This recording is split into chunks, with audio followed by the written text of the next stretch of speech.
7 minutes. C'est tout ce qu'il a fallu pour faire exploser la plus sérieuse fracture entre l'Europe et les États-Unis depuis que Paris avait dit non à l'invasion de l'Irak en 2003. Un séisme qui a définitivement fissuré l'OTAN sur la question des contributions militaires.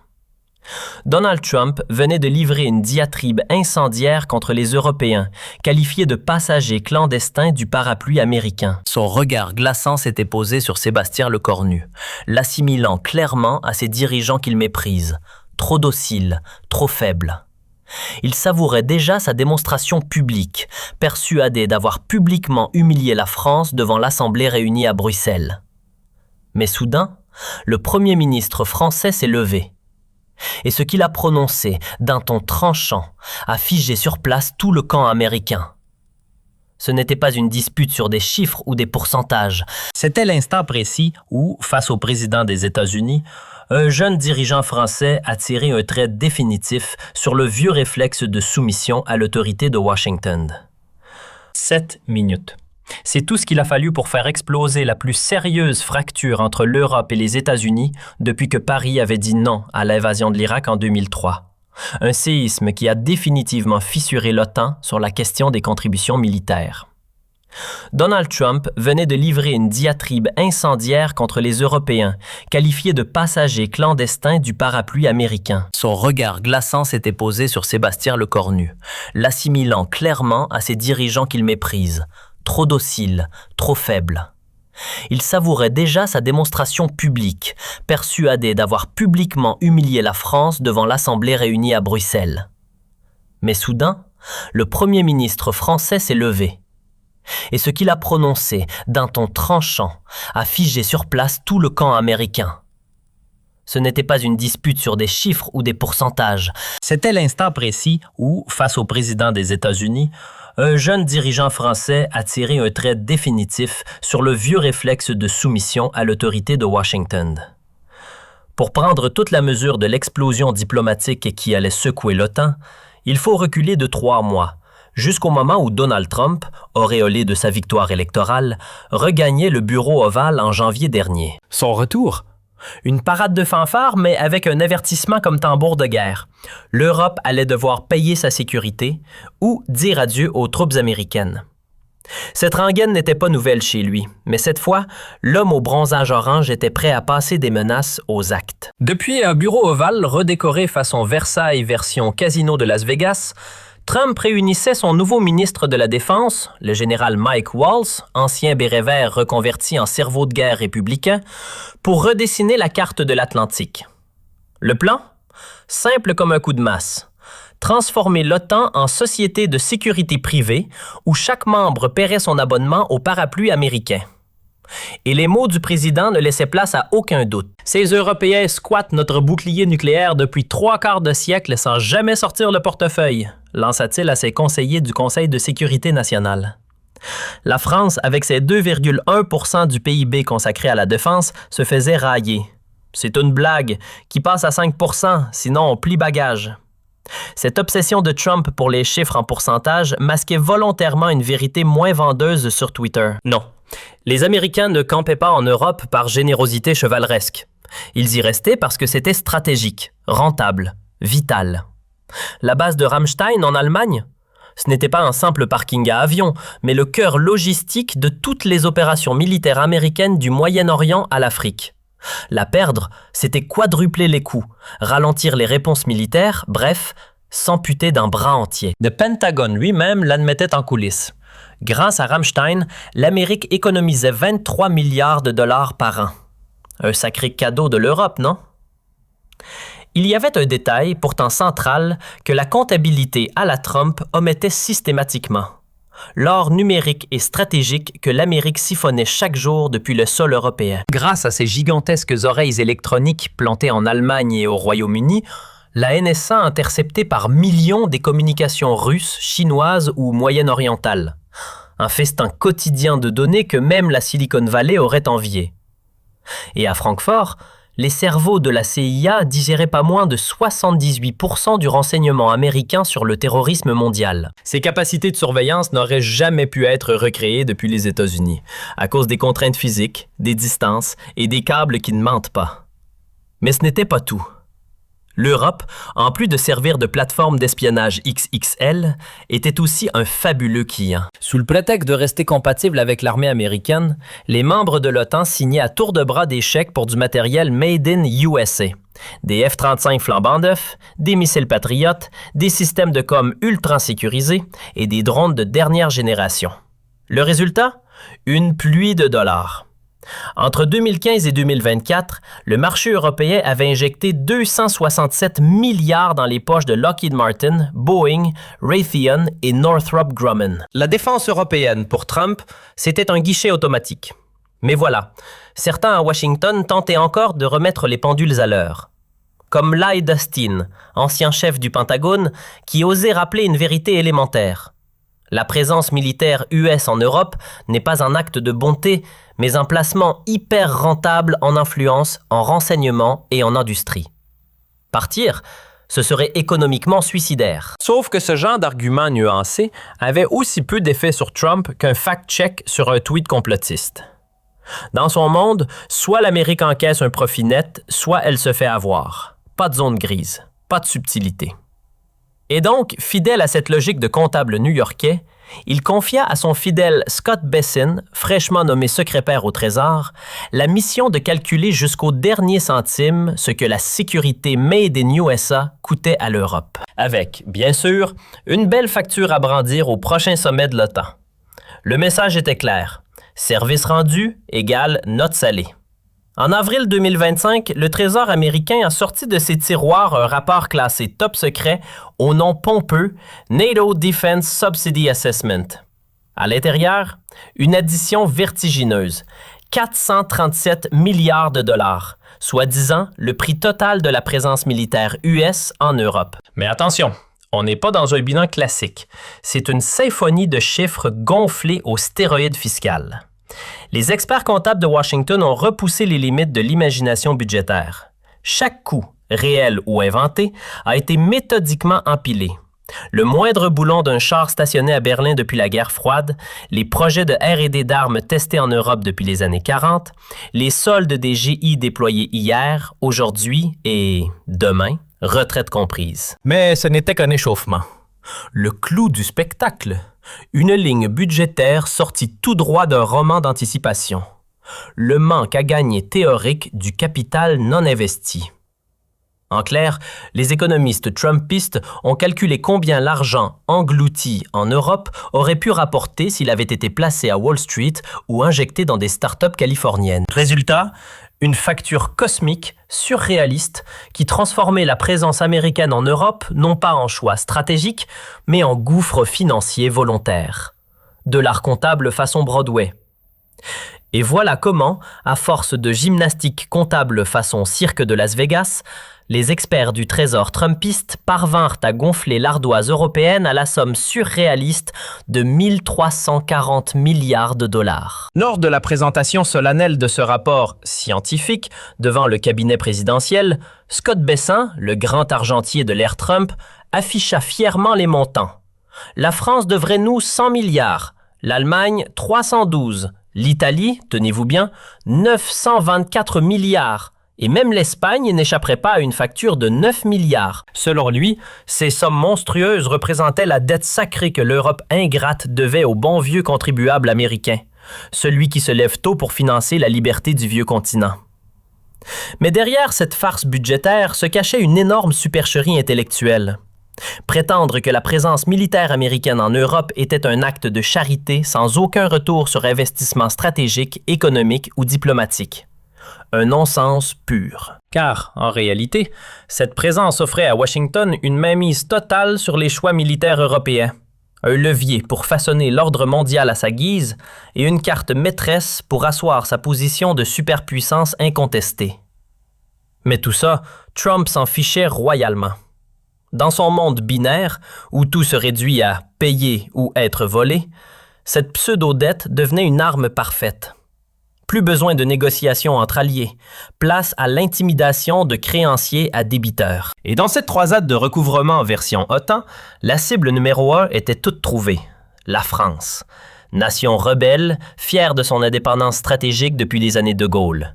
Une épine dans le pied américain depuis des décennies que Trump rêvait d'arracher une bonne fois pour toutes.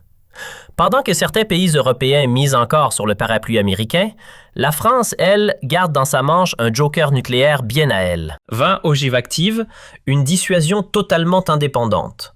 Voilà ce qui distingue Paris sur l'échiquier stratégique mondial. Ce n'est pas un caprice récent. Entre 1966 et 2009, la France a claqué la porte du commandement intégré de l'OTAN pour affirmer haut et fort son autonomie militaire. Et depuis, elle n'a jamais cessé de défier Washington à l'ONU, refusant de se ranger docilement derrière chaque résolution étoilée. Ce besoin d'indépendance remonte à une blessure ancienne, la Seconde Guerre mondiale. Le général de Gaulle, écarté des grandes manœuvres alliées malgré le sort de son propre pays, n'a jamais digéré l'humiliation du débarquement sans voix française. Résultat, une doctrine de souveraineté stratégique gravée dans le marbre tricolore. Plus jamais la France ne remettrait sa sécurité entre des mains étrangères, même amies. Et cette doctrine, ses successeurs l'ont chacun défendue à leur manière, de Pompidou à Macron.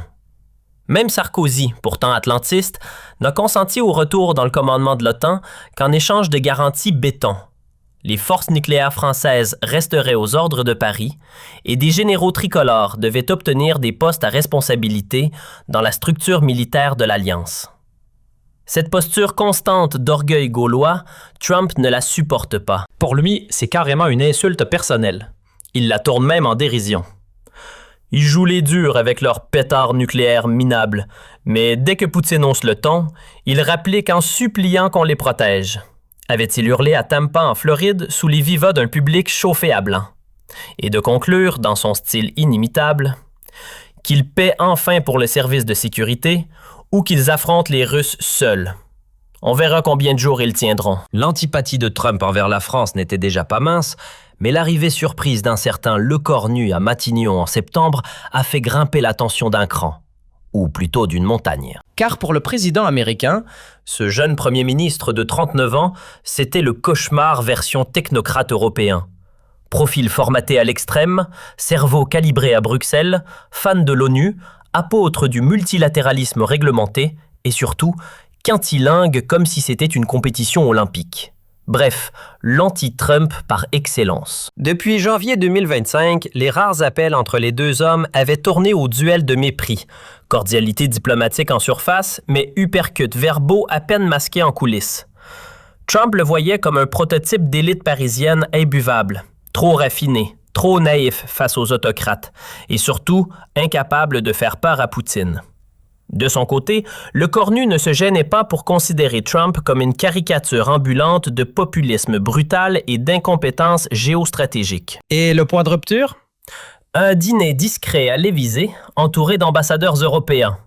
Là, dans une atmosphère feutrée, Lecornu lâche la bombe. Trump incarne la faillite intellectuelle de l'Amérique. Il pense comme un agent immobilier ringard des années 80. Pas comme un chef de file du monde libre. Un petit mot entre amis, théoriquement confiné au mur doré du palais. Sauf que quelques jours plus tard, la presse américaine en fait ses gros titres, suite à une fuite aussi discrète qu'un feu d'artifice. Résultat, à 6 heures du matin depuis son palace doré de Mar-a-Lago, Trump explose sur Twitter. Ce minable Lecornu, patron d'un pays en ruine sociale, ose critiquer la nation qu'il a protégée pendant 80 ans. Sans nous, il parlerait allemand, ou pire, russe. Ingratitude totale. Et là, on touche le fond du fossé diplomatique.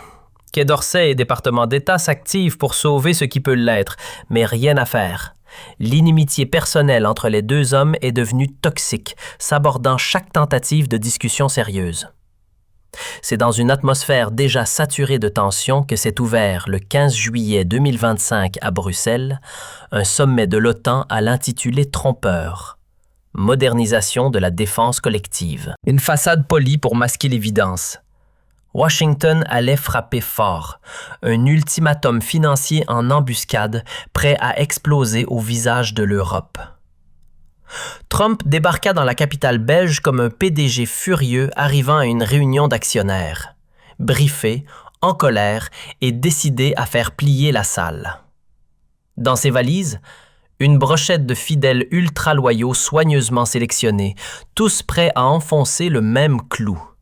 l'Amérique en a marre de payer pour les autres. Pendant des semaines, son staff avait peaufiné un PowerPoint XXL. 47 diapositives de chiffres martelés, de graphiques indignés et d'accusations calibrées pour humilier les Européens sur la place publique.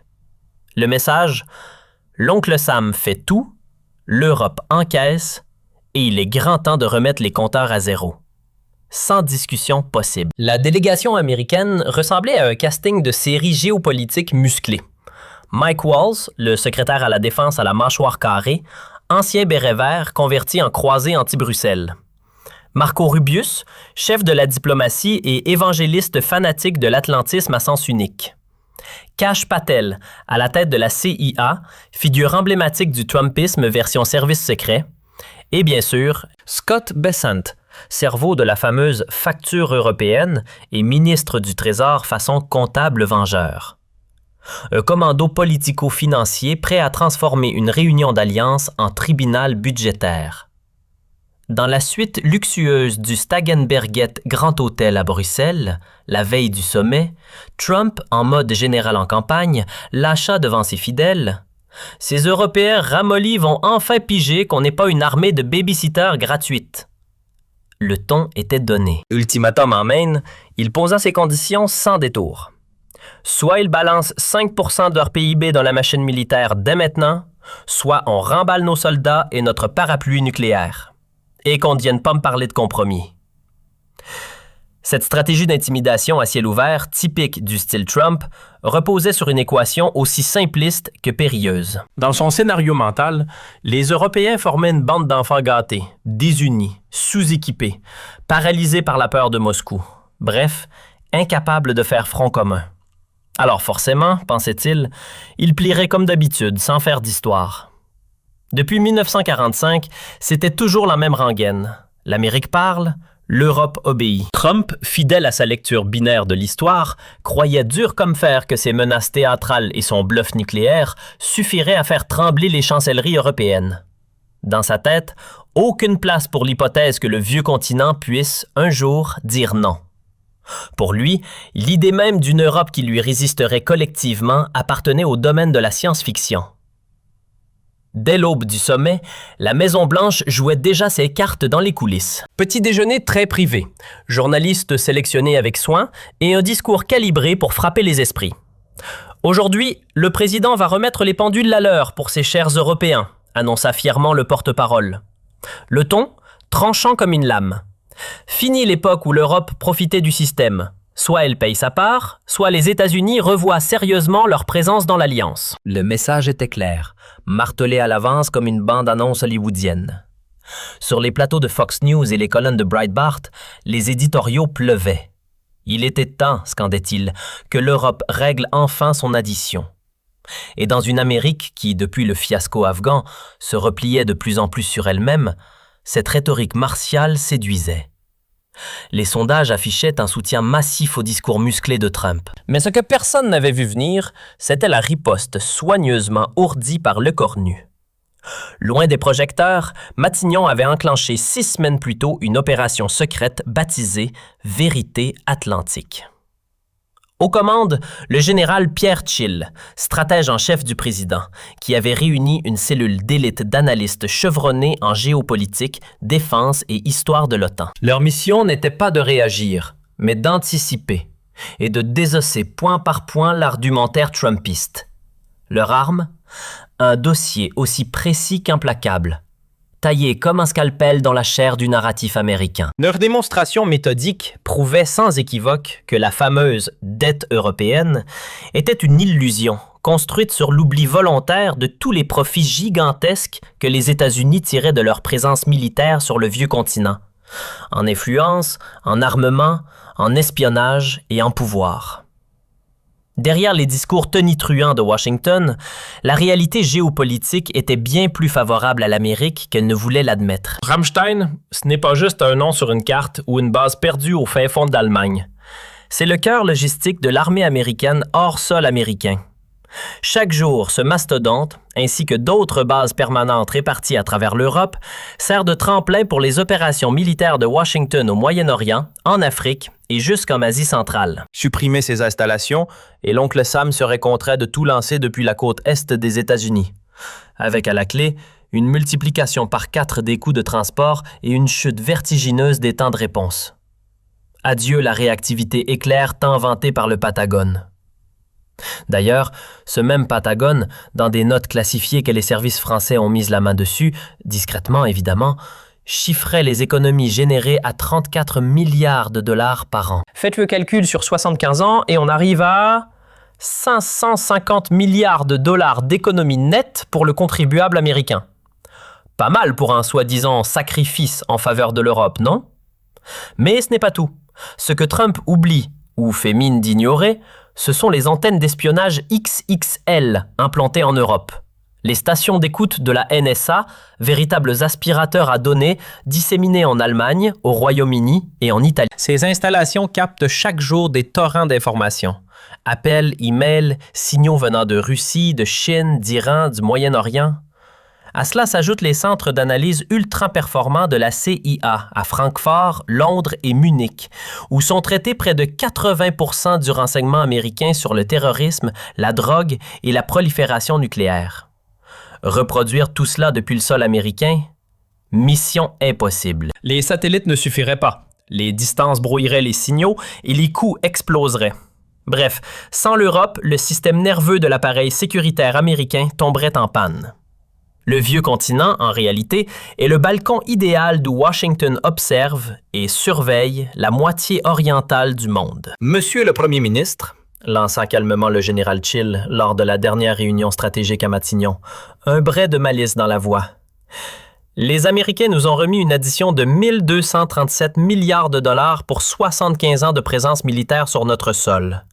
Une facture salée, oui, mais entièrement à sens unique. Puis, documents en main, il posa le contre-argument. Selon les estimations françaises, basées sur des modèles économiques solides, la présence américaine en Europe leur aurait rapporté, tenez-vous bien, plus de 140 milliards de dollars en gains directs. Pas en promesses vagues, mais en cash pur. Contrats industriels, économie logistique, influence commerciale. En résumé, ce ne sont pas les Européens qui doivent quelque chose, c'est l'inverse. Et Trump, à force de jouer aux créanciers offensés, oublie une donnée essentielle. L'Amérique encaisse, l'Europe encaisse, les conséquences. Mais la démonstration française ne s'arrêtait pas là. En plongeant dans les archives budgétaires, les analystes français avaient mis au jour une vérité bien plus dérangeante pour Washington. Entre 2001 et 2021, les aventures militaires américaines en Irak et en Afghanistan avaient coûté aux alliés européens de l'OTAN, directement ou par ricochet, plus de 340 milliards d'euros. Oui, des milliards. Une somme colossale, issue non seulement des frais d'envoi de troupes vers des zones de guerre lointaines, mais aussi de dépenses annexes, logistique, soins aux blessés, soutien post-conflit, etc. Des lignes invisibles sur les bilans officiels, mais bien réelles dans les budgets nationaux. Trump voulait présenter une facture? Très bien, mais il ferait mieux de vérifier ses propres dettes avant de réclamer celles des autres. Ils étaient 140 000, soldats venus de toute l'Europe, envoyés sur des terrains brûlants à des milliers de kilomètres du continent. Pas pour défendre l'Europe, non. Pour participer à des guerres lancées par les États-Unis, sans vraie concertation, sans alliance réelle, juste des ordres camouflés en consensus. Le résultat? Une vingtaine de militaires européens tombés au combat. Plus de 8400 blessés graves. Des cicatrices visibles et invisibles dans toutes les armées de l'OTAN. La France à elle seule a englouti 47 milliards d'euros dans cette spirale. 13 années en Afghanistan, 12 000 soldats mobilisés, 8 morts, 700 blessés. Et combien d'anciens combattants marqués à vie par des conflits absurdes qui n'avaient rien à voir avec la sécurité de l'Europe? L'Allemagne a lâché 51 milliards, l'Italie 23, l'Espagne 18. Et le pompon revient au Royaume-Uni, avec un total astronomique de 718 milliards d'euros. Et tout ça pourquoi? Pour voir l'Irak sombrer dans le chaos, livrés à des milices pro-iraniennes. Pour constater que l'Afghanistan, en août 2021, retombait entre les mains des talibans après un retrait précipité et humiliant, décidé évidemment unilatéralement par Washington. Les Européens, eux, avaient juste fourni le sang, l'argent et le silence. « Monsieur le Premier ministre », gronda le colonel François Lecointre, ancien chef d'état-major, les mâchoires serrées par l'indignation. « Nous avons sacrifié des vies et englouti des fortunes pour des expéditions américaines construites sur des mensonges éhontés. Il n'y a jamais eu d'armes de destruction massive en Irak. Et Ben Laden? Il n'a jamais mis les pieds en Afghanistan. Il était au Pakistan.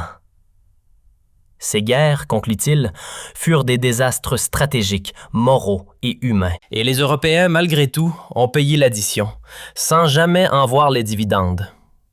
Pire encore, les archives exhumées par l'équipe Le Cornu prouvaient noir sur blanc que l'administration Bush avait tordu le bras diplomatique des alliés européens.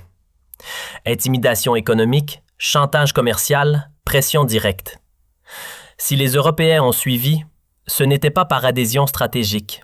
C'était par peur, par crainte d'être isolé, par soumission au rouleau compresseur américain. Le 15 juillet 2025, à 15h30 pétante, dans l'austère salle du Conseil au sein du tout nouveau QG de l'OTAN, Donald Trump fit son entrée.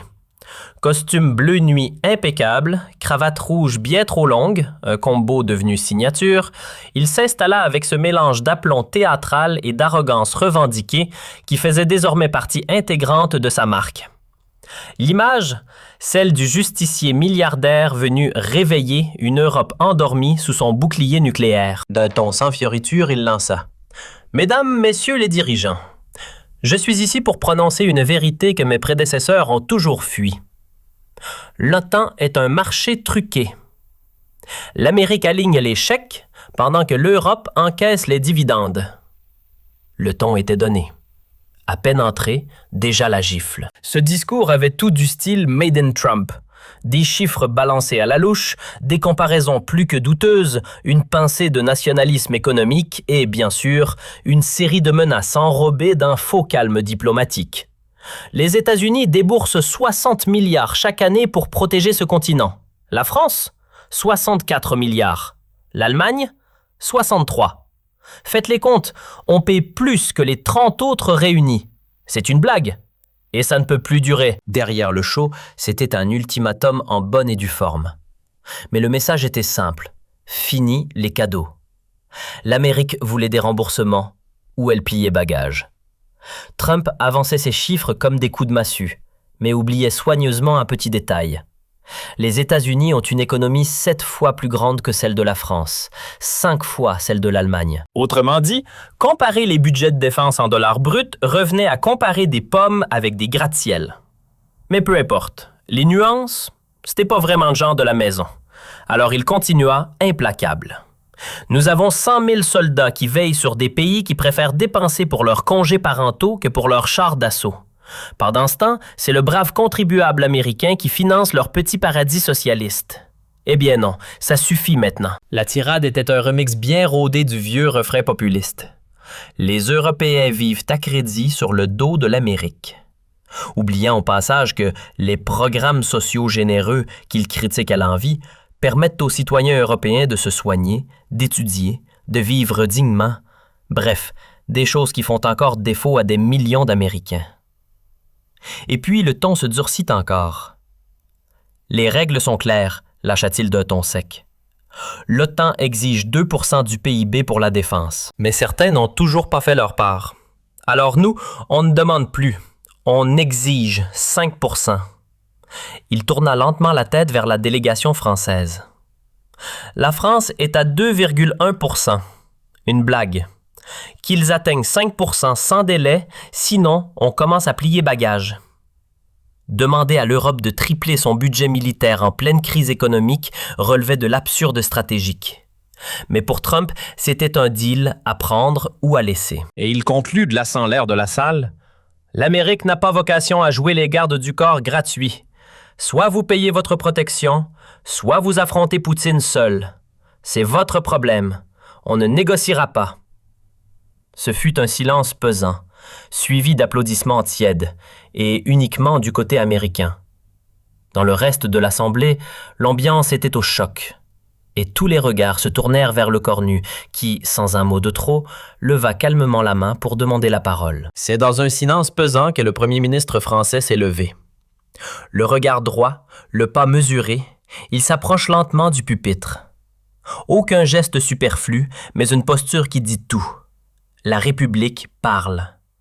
Et cette fois, elle n'a pas l'intention de courber l'échine. D'un ton calme mais tranchant comme une lame, il lance à Trump les yeux dans les yeux. « Monsieur le Président, je vous remercie sincèrement. Grâce à vous, le monde vient d'assister à une masterclass sur l'art de mélanger arrogance décomplexée et fiction budgétaire. » Le coup part immédiatement. Secrétaire Trump tique, son visage se crispe.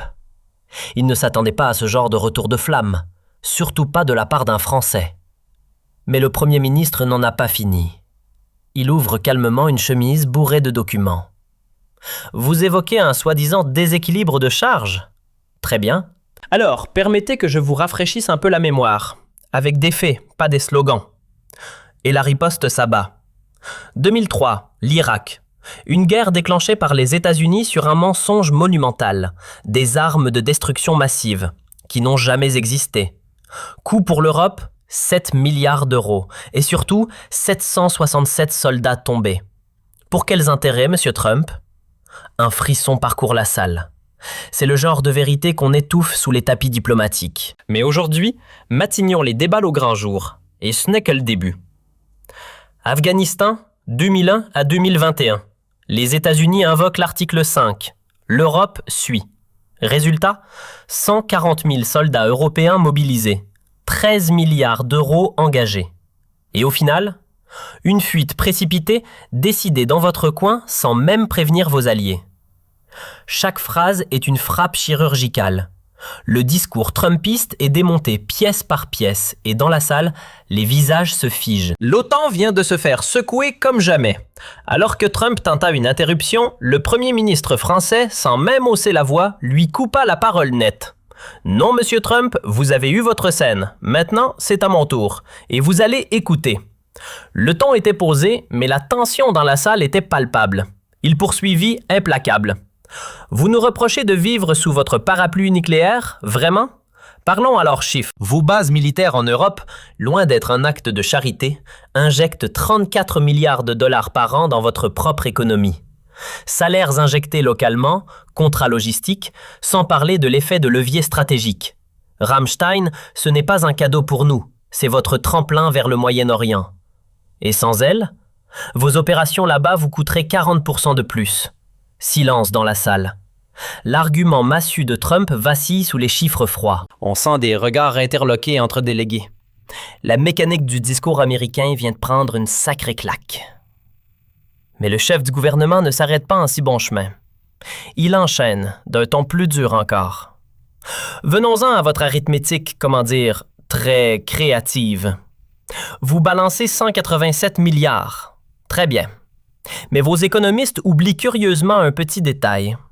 340 milliards. Oui, c'est ce que vos industriels de l'armement ont vendu aux Européens depuis que vous brandissez votre menace. Qui arnaque qui au juste? Et là, c'est l'uppercut. La démonstration est claire, documentée et retourne totalement l'accusation. Le premier ministre enfonce le clou. Et si vous aimez les pourcentages, en voilà un. La France dépense 64 milliards sur un PIB de 3 000. Vous, 767 sur 22 000. Proportionnellement, même effort. Peut-être même plus de discipline budgétaire chez nous. L'illusion des chiffres bruts est démontée en direct. Le récit trumpiste, simpliste et unilatéral ne tient plus la route face à une argumentation chirurgicale. Trump, le visage cramoisi, tenta de reprendre la main. La France avec sa petite force de frappe, mais trop tard. Le premier ministre lui coupa net l'herbe sous le pied. Justement, allons-y. Notre dissuasion nucléaire, souveraine et assumée, ce n'est pas juste pour la France, c'est l'Europe entière qu'elle couvre. Et ça, on le finance seul. 6 milliards par an. Jamais demander un sou à personne. Voilà ce que j'appelle de la solidarité, la vraie. Silence glacial dans la salle. L'argument de dépendance européenne venait de s'effondrer comme un château de cartes. L'Europe n'était pas un freeloader. Elle avait ses propres missiles. Et elle les payait comptant. Mais ce n'était qu'un échauffement. Le premier ministre gardait sa cartouche la plus explosive pour la fin. Vous voulez qu'on monte à 5% de notre PIB pour la défense? Parfait. Alors commencez par nous rembourser les 340 milliards que vos guerres au Moyen-Orient nous ont coûté. Des conflits qui n'étaient pas les nôtres, mais vos aventures impériales. Et la conclusion tomba comme un coup de tonnerre dans une salle déjà électrifiée. L'OTAN n'est pas une entreprise de sécurité privée, avec vous en chef mafieux et nous en clients effrayés. C'est une alliance entre partenaires. Vous voulez jouer aux parrains? Très bien. Alors on fondera notre propre sécurité collective. L'époque où l'Europe pliait devant Washington est terminée. Boum! Explosion immédiate. Murmures, tensions, regards tendus. Le Cornu venait de lancer une révolution diplomatique en direct. Trump, hors de lui, quitta la salle en claquant presque la porte, traînant dans son sillage une partie de sa garde rapprochée abasourdie. L'ambiance dans l'enceinte de l'OTAN? Un mélange de sidération et de murmures glacés. Jamais auparavant un leader européen n'avait osé balancer en pleine figure aux Américains des accusations aussi frontales de trucage comptable et de chantage militaire. À peine quelques minutes plus tard, la déflagration faisait le tour du globe et s'abattait sur le paysage médiatique américain. Fox News s'étouffait d'indignation. La France crache au visage de son sauveur. Tucker Carlson, fidèle à lui-même, fustigeait la trahison historique de ces Européens décadents. De l'autre côté, CNN jouait la sobriété glacée. Une fracture transatlantique d'une ampleur inédite depuis la guerre d'Irak. The New York Times, plus inquiet que choqué, interrogeait « L'OTAN vit-elle ses dernières heures ?» Et pendant ce temps au Congrès, miracle. Républicains et démocrates, pour une fois en harmonie, adoptèrent à la hâte une résolution solennelle. 357 pour, 76 contre. Objet? Condamner avec la plus grande fermeté les propos jugés odieux, injustes et profondément anti-américains du premier ministre français. Chez les faucons républicains, c'était l'hystérie. Tom Cotton et Lindsey Graham menaient la charge, réclamant tambour battant des sanctions économiques immédiates contre la France et la suspension totale des contrats d'armement bilatéraux. La guerre des nerfs était déclarée. Mais dans les sphères feutrées de la diplomatie traditionnelle, l'ambiance était bien plus nuancée. Les néoconservateurs du Weekly Standard, toujours prompts à dégainer, soutenaient Trump à fond. Qu'il paie ou qu'il dégage. En revanche, du côté plus modéré du Council on Foreign Relations, les avertissements pleuvaient. Une rupture avec l'Europe? Cadeau stratégique à Pékin et Moscou.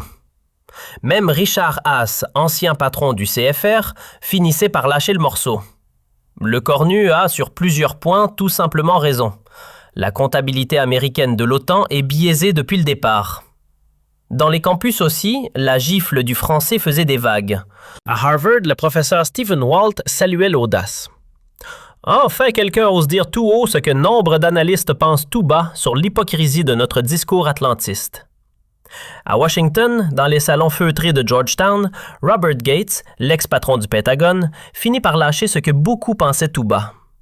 Oui, les Européens ont payé très cher pour des guerres qui n'étaient pas les leurs. Un aveu rare. Mais pendant ce temps, de l'autre côté de l'Atlantique, une toute autre secousse s'amorçait, bien plus bruyante et bien plus populaire. De Stockholm à Athènes, de Berlin à Varsovie, de Rome à Madrid, les peuples européens se sont levés comme un seul homme. Le discours du premier ministre français? Perçu comme un acte de bravoure diplomatique sans précédent. Un sursaut de dignité face au bulldozer américain. Les réseaux sociaux prenaient feu. Le hashtag #StandWithLeCornuEuro caracolait en tête des tendances dans 23 pays, sans interruption, pendant 2 jours entiers. Des milliers de messages, de mèmes, de vidéos applaudissaient celui qui avait osé renvoyer l'Amérique à ses contradictions. Depuis des décennies, l'Europe s'était tue, courbée, prudente. Cette fois, un Français avait mis les pieds dans le plat. Et tout le continent semblait dire « enfin ». Quelques jours plus tard, les chiffres ne trompaient pas. 78% des citoyens européens estimaient que le cornu avait eu raison de défier Washington et qu'il était grand temps que l'Europe cesse d'être stratégiquement à genoux.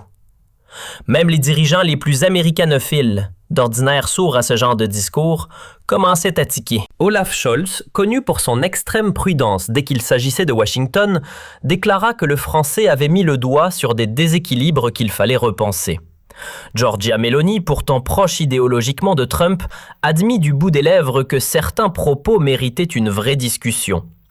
Et même à Varsovie et dans les pays baltes, où l'ombre russe pousse à s'aligner sur Washington, l'ambiance était moins tranchée qu'on aurait pu l'imaginer. L'effet Le Cornu, en somme?